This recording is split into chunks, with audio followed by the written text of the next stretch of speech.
ஹோர்மூஸ் நீரிணையை 48 மணி நேரத்திற்குள் திறக்க வேண்டும் என அமெரிக்க அதிபர் டிரம்ப் கெடு விதித்திருந்த நிலையில் அமெரிக்கா இஸ்ரேல் கப்பல்களை தவிர்த்து மற்ற நாட்டு வணிக கப்பல்களுக்கு ஹோர்மூஸ் நீரிணை திறந்தே இருப்பதாக ஈரான் பதிலடி கொடுத்துள்ளது.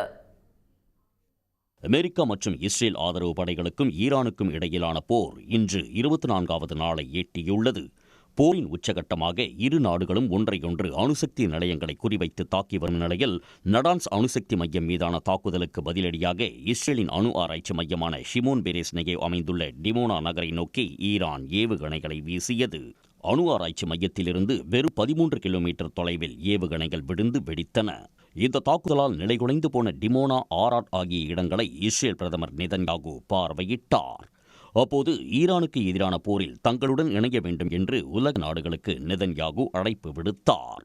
ஈரானுக்கு ஆதரவாக இஸ்புல்லா அமைப்பு லெபனானில் தொடர்ந்து ஏவுகணை தாக்குதல் நடத்தி வரும் நிலையில் அந்த தாக்குதலை இடைமறித்து முறியடிப்பதற்காக இஸ்ரேல் ராணுவ வீரர்கள் லெபனான் எல்லை அருகே ஆயுதங்களுடன் திரண்டுள்ளனர். இதனிடையே தெற்கு லெபனானில் லிடானி ஆற்றை கடக்கும் முக்கியமான காஸ்மிய பாலத்தை இஸ்ரேல் ராணுவம் தகர்த்தியது. இந்த பாலத்தை இஸ்புல்லா அமைப்பினர் போக்குவரத்து பயன்பாட்டிற்காக பயன்படுத்தி வந்த நிலையில் அவர்களது நகர்வுகளை தடுத்து நிறுத்தும் விதமாக இஸ்ரேல் தாக்குதல் நடத்தியுள்ளது. தெற்கு லெபனானில் உள்ள மர்ஜாயூன் என்ற இடத்தில் இஸ்புல்லா அமைப்பினர் வான்வழி தாக்குதல் நடத்தினர்.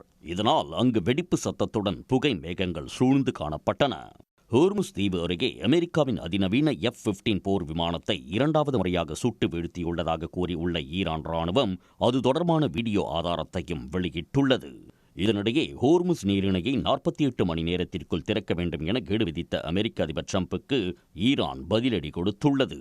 அமெரிக்கா மற்றும் இஸ்ரேல் நாடுகளின் கப்பல்களை தவிர மற்ற அனைத்து நாடுகளின் வணிக கப்பல்களுக்கும் ஹோர்முஸ் நீரிணை திறந்தே இருக்கும் என ஈரான் பிரதிநிதி அலி முசாவி கூறியுள்ளார்.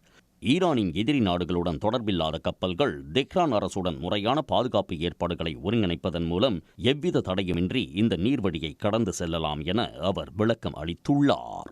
உடனுக்குடன் செய்திகளை தெரிந்து கொள்ள சன் நியூஸ் பெல் ஐகானை கிளிக் பண்ணுங்க.